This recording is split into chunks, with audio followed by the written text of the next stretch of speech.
أشهد أن لا إله إلا الله وحده لا شريك له وأشهد أن محمدا عبده ورسوله أما بعد فأعوذ بالله من الشيطان الرجيم بسم الله الرحمن الرحيم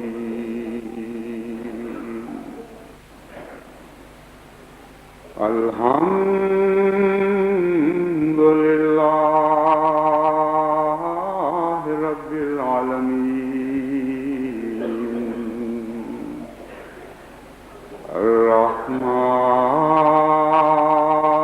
الرحمن الرحيم مالك يوم الدين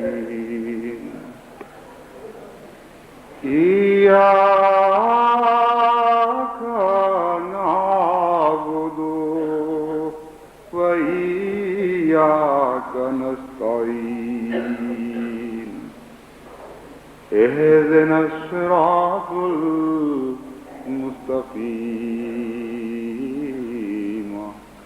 صراط الذين أنعمت عليهم غير المغضوب عليهم ولا الضالين.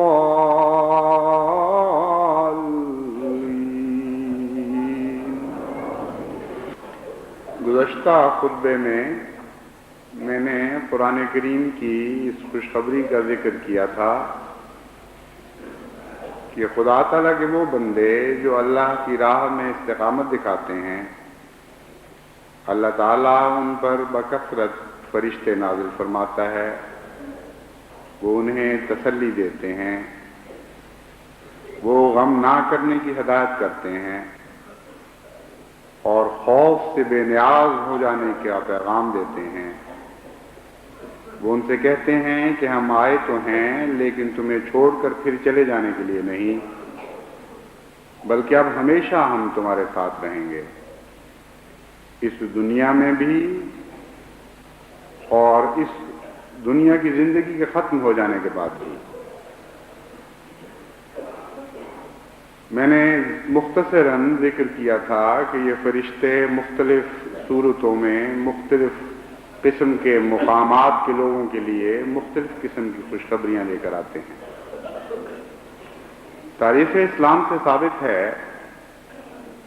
کہ یہ فرشتے کبھی تمثل اختیار کرتے ہیں اور ظاہری آنکھوں سے بھی نظر آنے لگتے ہیں، کبھی یہ فرشتے خوابوں میں ظاہر ہوتے ہیں اور خوابوں کے ذریعے جو پیغام دیتے ہیں وہ منوان پورا ہو جاتا ہے، کبھی یہ فرشتے دلوں میں سکینت بن کے نازل ہوتے ہیں اور یقین کامل بن کر دل میں بیٹھ جاتے ہیں، اور جو دل میں بیٹھی ہوئی بات ہوتی ہے وہ لازماً مخالفانہ حالات کے باوجود ضرور پوری ہو کے رہتی ہے۔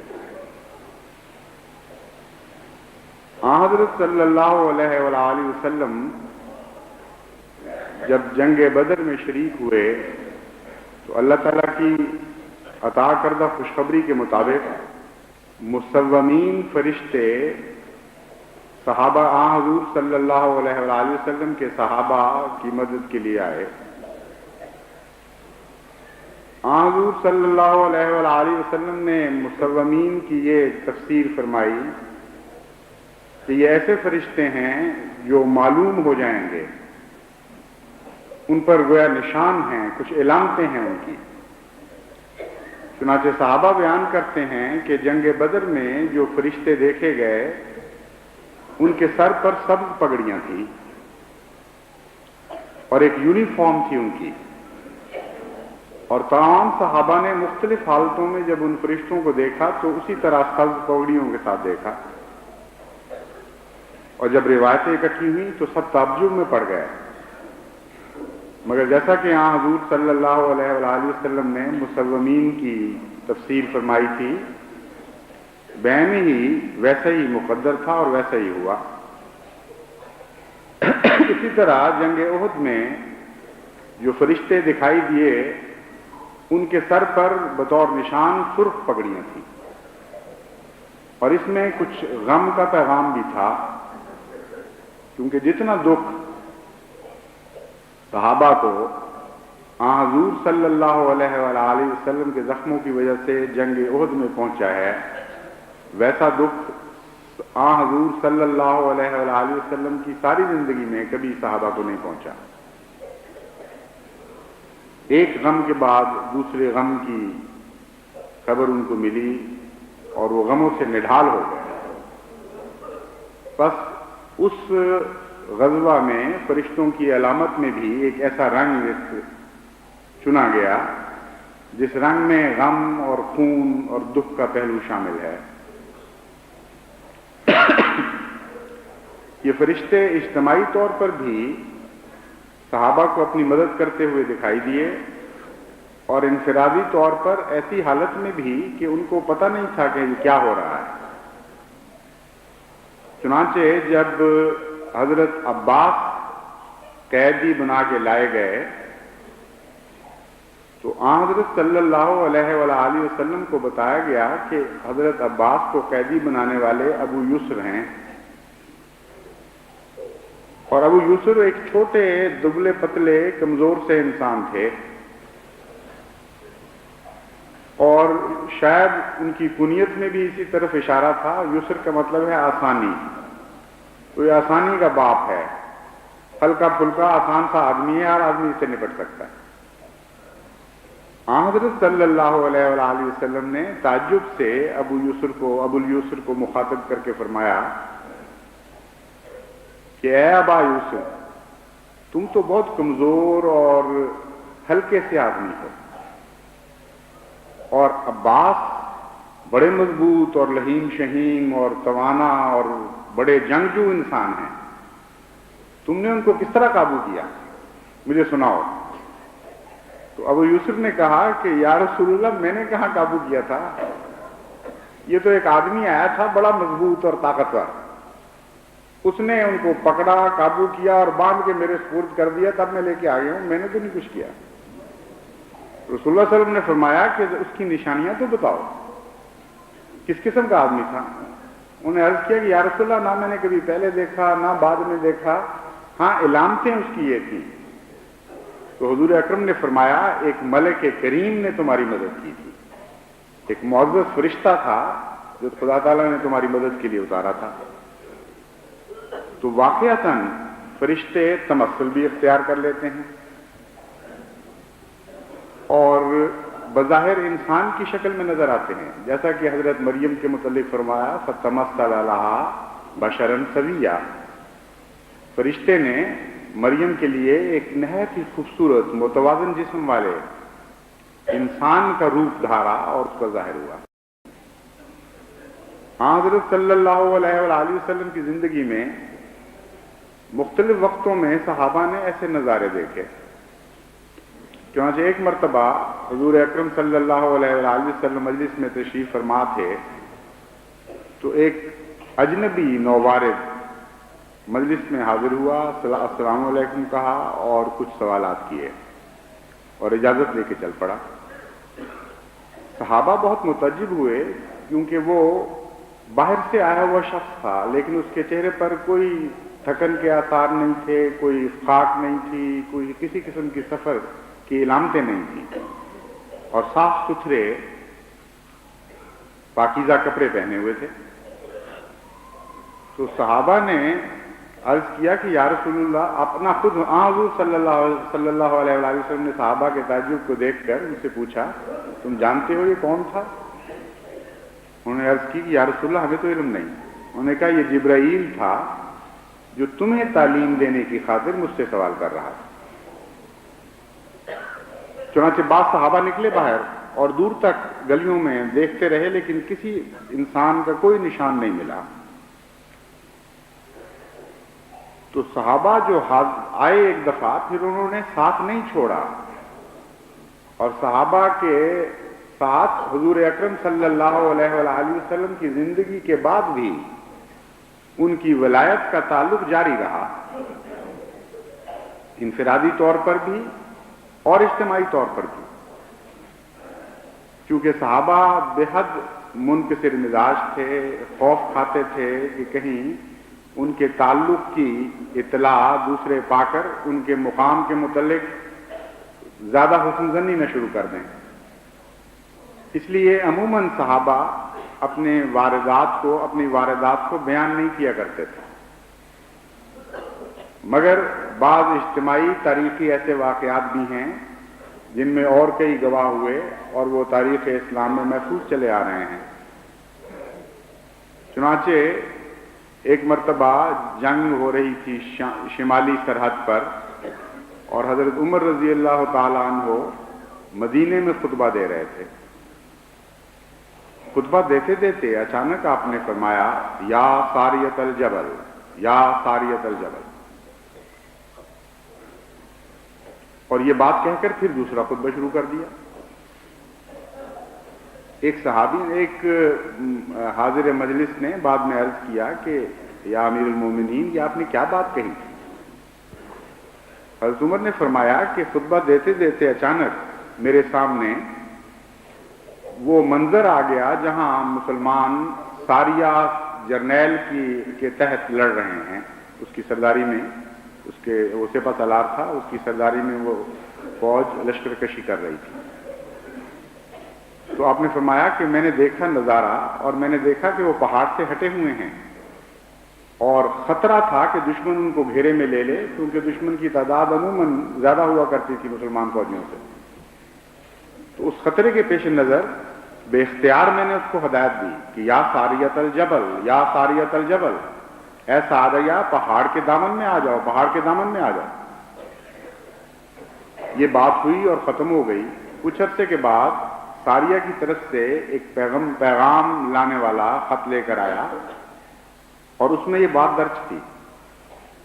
اس نے کہا کہ گزشتہ جمعے یہ عجیب واقعہ ہوا کہ ہم رات بھر، یعنی جمعرات کی رات اور جمعے کی درمیانی رات کو رات بھر لڑتے لڑتے دن میں داخل ہوئے اور لڑائی جاری رہی، اور ایک ایسا وقت آ گیا جبکہ جمعہ ہو رہا، جو جمعے کا وقت ہوتا ہے ظہر کی نماز کا، کہ اس وقت ہمیں خطرہ تھا کہ ہم دشمن سے پسپا ہو جائیں گے، شکست کھا جائیں گے۔ اچانک ہمیں آواز آئی، آپ کی آواز، یعنی عمر رضی اللہ تعالیٰ عنہ کی، کہ یا ساریت الجبل، یا ساریت الجبل، اور سارے لشکر نے یہ آواز سنی۔ چنانچہ انہوں نے فوری طور پر پہاڑ کے دامن کا رخ اختیار کیا، اور چونکہ پشت محفوظ ہو گئی، چھوٹی فوج کے لیے ہر سمت میں لڑنا مشکل ہوا کرتا ہے، کچھ نہ کچھ سمتیں اس کی محفوظ ہونی چاہیے۔ چنانچہ پشت محفوظ ہوتے ہی وہ بظاہر مغلوب ہونے والی فوج اچانک غالب آ گئی، اور اللہ تعالیٰ کے فضل سے وہ معرکہ مسلمانوں کے حق میں ثابت ہوا۔ تو وہی بدر کا خدا بات کا خدا بھی رہا، وہ فرشتے جنہوں نے یہ عہد کیا تھا کہ نحن اولیاؤکم فی الحیات الدنیا و فی الآخرہ، انہوں نے اس دنیا کی زندگی میں پھر صحابہ کا ساتھ نہیں چھوڑا۔ یہی مضمون بغیر ظاہری نظاروں کے یا بغیر کشوف کے یا بغیر رویا کے بھی چلتا ہے، لیکن اس قسم کے واقعات جیسا کہ میں نے بیان کیا تھا انفرادی طور پر بہت زیادہ نہیں ملتے، لیکن مجھے کامل یقین ہے کہ بکثرت ایسے واقعات مسلسل رونما ہو رہے ہوں گے، کیونکہ آج کی جو تاریخ بن رہی ہے جماعت میں، ہم اس کثرت کے ساتھ جماعت میں فرشتوں کا نزول دیکھتے ہیں کہ یہ ناممکن ہے کہ صحابہ کے نقش قدم پر یہاں تو بکثرت نازل ہو رہے ہوں اور نعوذ باللہ من ذالک صحابہ کی زندگی میں بکثرت نازل نہ ہو رہے ہوں۔ کوئی ملک ایسا نہیں ہے جہاں احمدیت کی تاریخ بن رہی ہے جہاں اس قسم کے واقعات پھیلے نہیں پڑے، بکھرے نہیں ہوئے۔ جس طرح کسی نے کہا ہے چمن میں ہر طرف بکھری پڑی ہے داستان میری۔ کوئی دنیا کا خطہ ایسا نہیں جہاں احمدیت داخل ہوئی ہو اور جہاں ثبات قدم کے عظیم الشان نمونے احمدیوں نے نہ دکھائے ہوں، اور پھر اللہ تعالیٰ کے یہ وعدے بڑی شان کے ساتھ پورے نہ ہوئے ہوں کہ تتنزل علیہم الملائکۃ الا تخافوا ولا تحزنوا وابشروا بالجنۃ التي کنتم توعدون۔ انڈونیشیا میں ایک دفعہ مولوی رحمت علی صاحب مبلغ احمدیت، جنہوں نے اپنی زندگی کا بیشتر حصہ اس طرح انڈونیشیا میں خدمت اسلام میں کاٹا کہ پیچھے جوان بیوی بوڑھی ہو گئی، اس کے کالے بال سفید ہو گئے، بچے جوان ہوئے، اور حضرت مسلم موعود فرمایا کرتے تھے کہ بچے بعض دفعہ ماں کے پاس حاضر ہو، ماں کو کہتے تھے، تنگ کرتا تھا ایک بچہ خصوصیت کے ساتھ، ایک چھوٹا سا، وہ کہا کرتا تھا کہ اماں لوگوں کے ابا آتے ہیں، وہ چیزیں لے کے آتے ہیں، میرا ابا کہاں ہے، کبھی نہیں آتا وہ۔ اور ماں اشارہ کر دیا کرتی تھی جس طرف بھی وہ انڈونیشیا سمجھا کرتی تھی،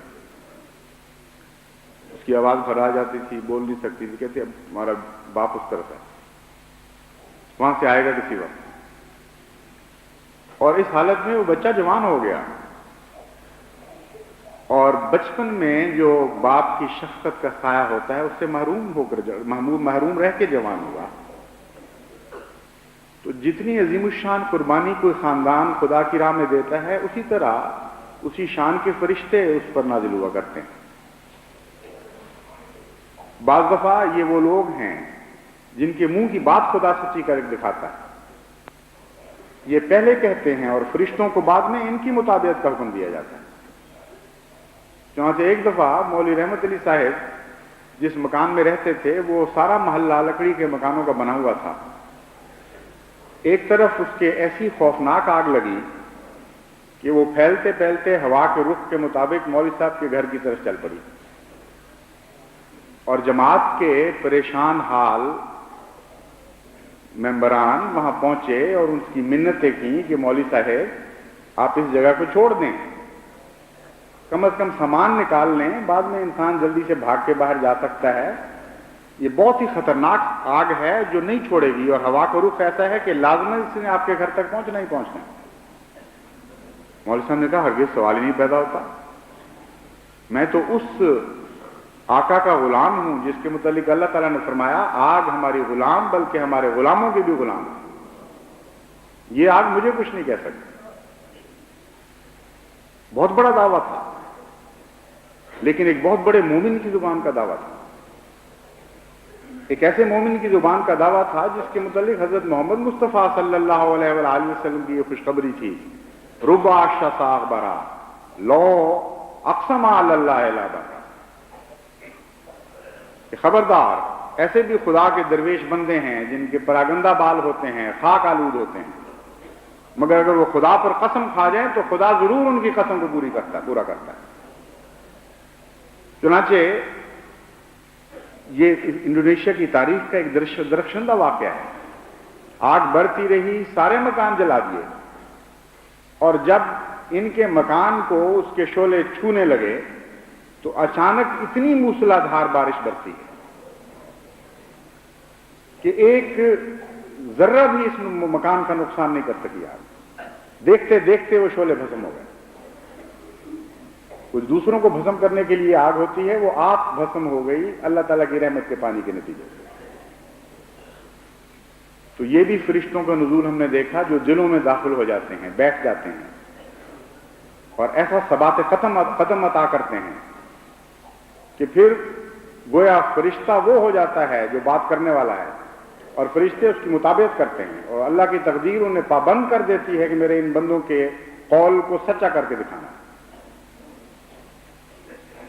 ایسے بہت سے واقعات ہیں۔ میں نے چند سال پہلے ایسے واقعات اکٹھے کرنے شروع کیے اور بڑے عظیم الشان اور بڑے دلچسپ واقعات ہیں.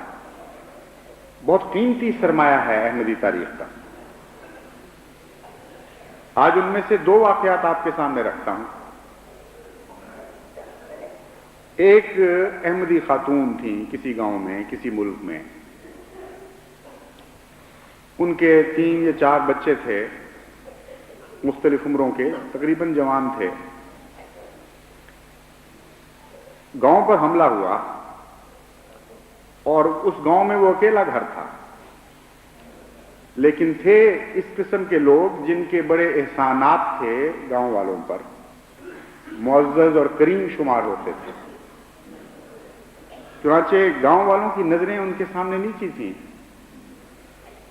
ان سے تو ان کو کوئی خطرہ نہیں تھا، ان کی شرافت ان کے ارد گرد پہرا دے رہی تھی.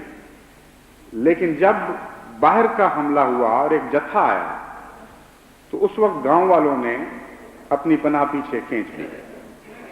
انہوں نے کہا کہ اب ہم میں طاقت نہیں ہے، اس لیے تم جس طرف جانا چاہتی ہو بچوں کو لے کر پناہ ڈھونڈو اور یہاں سے نکلنے کی کوشش کرو.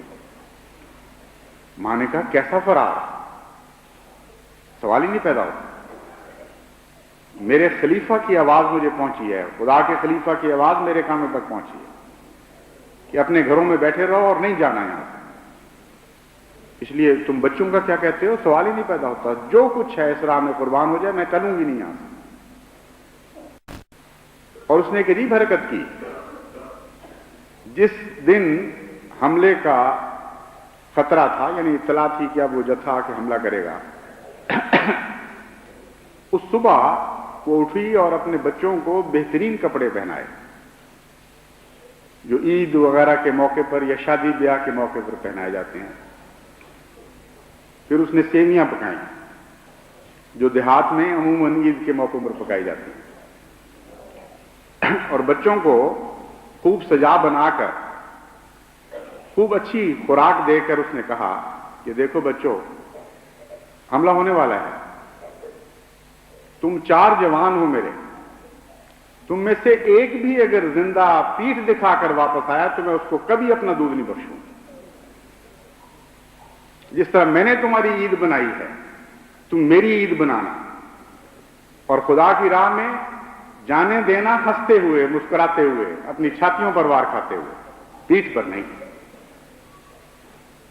اس طرح اس نے اپنے 4 جوان بیٹے خدا کے حضور پیش کر دیے.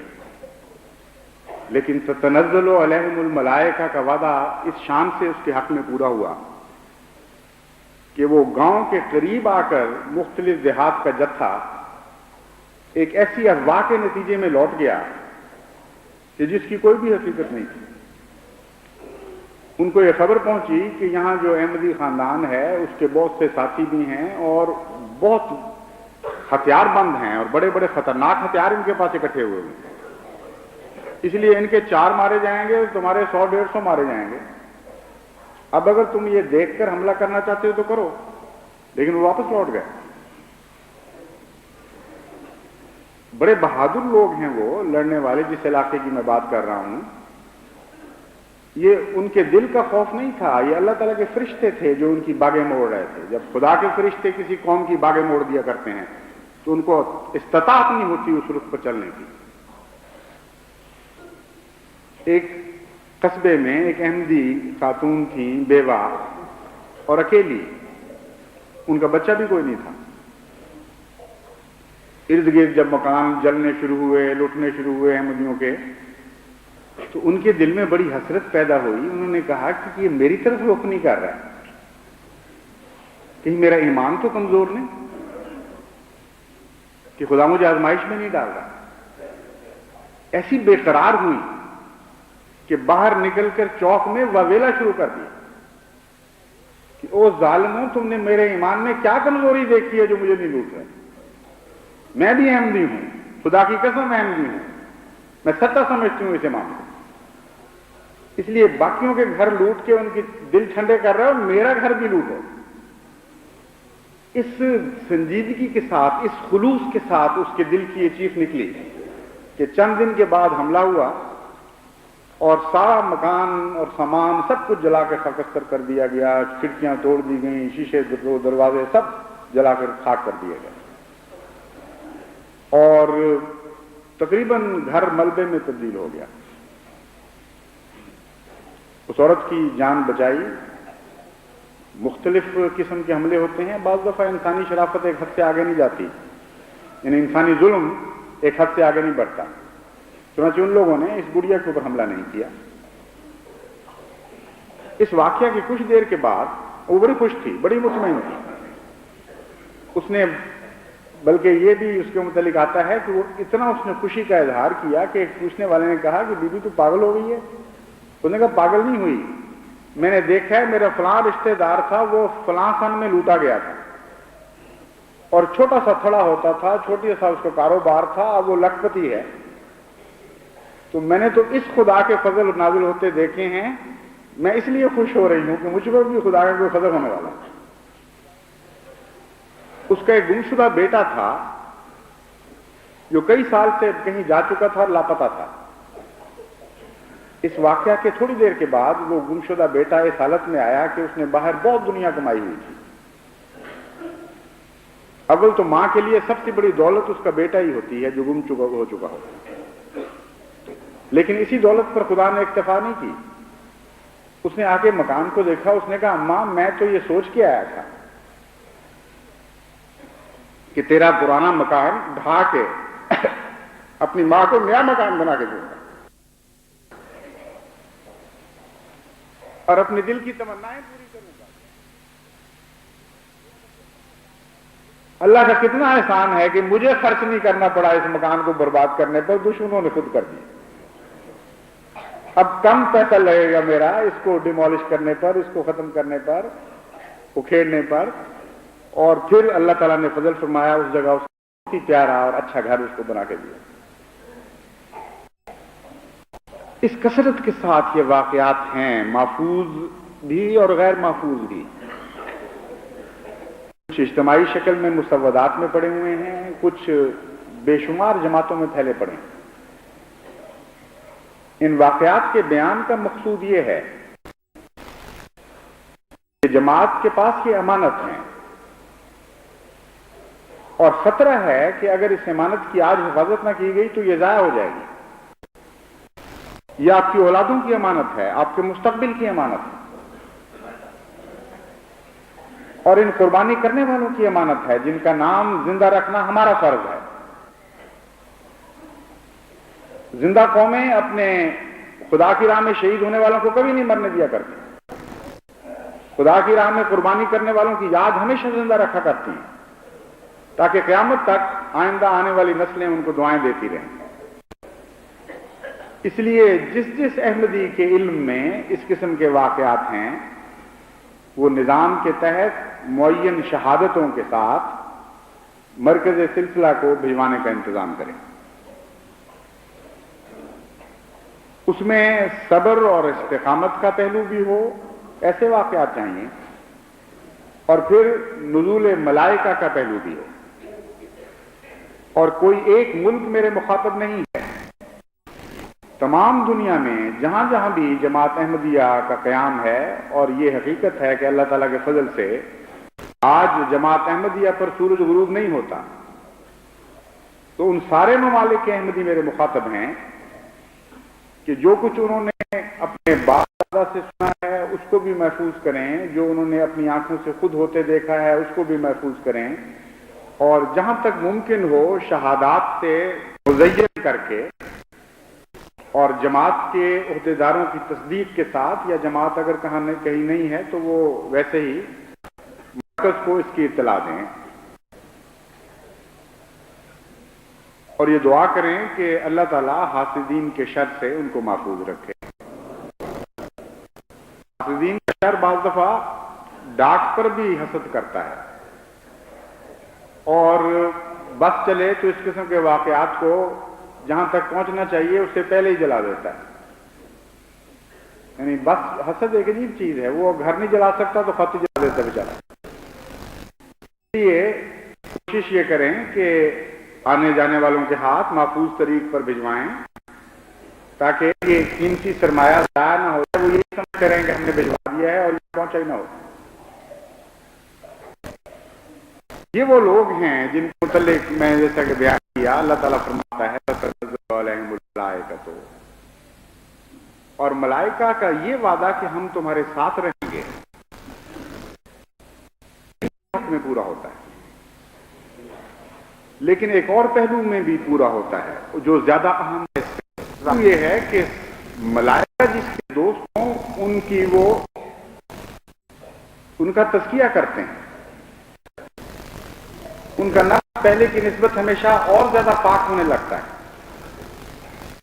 کیونکہ یہ ہو ہی نہیں سکتا کہ گندے لوگوں کے ساتھ ملائکہ دوستی کر کے بیٹھ جائیں۔ یہ جو وعدہ ہے کہ ہم تمہیں چھوڑیں گے نہیں، اس میں یہ بھی خوشخبری ہے کہ ابتلاؤں کے دور سے جو قومیں گزرتی ہیں ان کا تزکیہ نفس ہوتا ہے، اور ایسا تزکیہ نفس ہوتا ہے کہ پھر وہ جاری رہتا ہے، قائم رہتا ہے۔ ایسے حال سارے بن جاتا ہے کہ جو پھر اس کا ساتھ نہیں چھوڑا کرتے۔ اس کا تبھی نتیجہ نکالا گیا ہے من احسن قولا من دعا الی اللہ وعمل صالحا۔ یہ ابتلاؤں کی چکی میں سے گزر کے جاتے ہیں، جن کو فرشتوں کی معیت نصیب ہو جاتی ہے۔ فرشتے کہتے ہیں ہم ان کے اولیاء ہیں، فخر فرشتے کر رہے ہیں نہ کہ یہ لوگ۔ یہ بھی عجیب طرح کلام ہے۔ بڑے آدمی کے پاس چھوٹے آدمی آیا کرتے ہیں، حاضر ہو کر خدمت میں کہتے ہیں کہ ہم بھی تمہارے دوست ہیں۔ تو خدا کے فرشتے ان لوگوں کے پاس اس طرح ہوتے ہیں کہ تم خدا کے نزدیک آج اتنے معزز، اتنے قریب پہنچ چکے ہو کہ اس نے ہمیں اس لیے تمہارے پاس بھجوایا ہے کہ ہم اپنی دوستی تمہارے حضور پیش کریں، اور وفا پاؤ گے تم، ہم کبھی پھر تمہارا ساتھ نہیں چھوڑیں گے۔ اس کا ایک طبی نتیجہ یہ ہے کہ عمل صالح پھر ان کا ساتھ نہیں چھوڑتا، ان کے پاک تبدیلیاں ہوتی ہیں وہ ان کا ساتھ نہیں چھوڑا کرتی، اور جن کی پاک تبدیلیاں ان کا ساتھ چھوڑ دیں ان پر یہ فرشتے نہیں نازل ہوتے۔ یہ ایک لازم ملزوم چیز ہے۔ اس لیے ابتلاؤں سے گزر کے جو قوم وقتی طور پر اصلاح پذیر ہو جائے اور پھر کچھ دیر کے بعد پھر انہی برائیوں میں ملوث ہو جائیں، ان کا اختلاف نہیں ہوتا، کیونکہ جیسا کہ ظاہراً بیان فرمایا گیا ہے اور خدا کی بات جھوٹ نہیں ہو سکتی کہ ان فرشتوں کا ساتھ تو عارضی نہیں تھا۔ یہ تو اس قسم کا پیغام نہیں لائے تھے کہ آئے اور چلے گئے، اور جو نیکیاں لے کے آئے تھے وہ بھی ساتھ لے گئے۔ بس وہ لوگ جن کے اعمال صالح میں دوام پیدا ہو جاتا ہے، انہی کے حق میں یہ آیت نازل ہوئی ہے، نحن اولیاؤکم فی الحیات الدنیا وفی الآخرہ، اور انہی کا ذکر ہے ومن احسن قولا ممن دعا الی اللہ وعمل صالحا۔ اب بتاؤ ان سے زیادہ پیاری بات کرنے والا کون ہوگا؟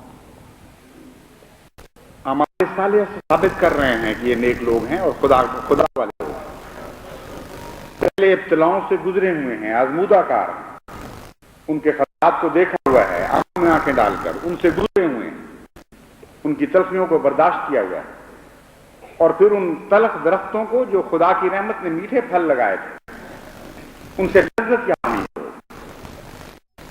اس لیے ان سے زیادہ پیاری بات کرنے والا اور کوئی نہیں۔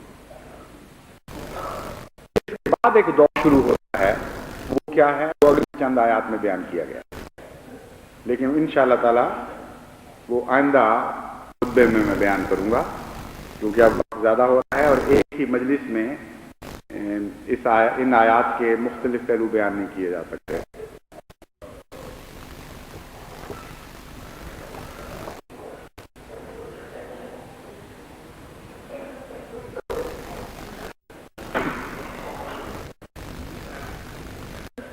الحمدللہ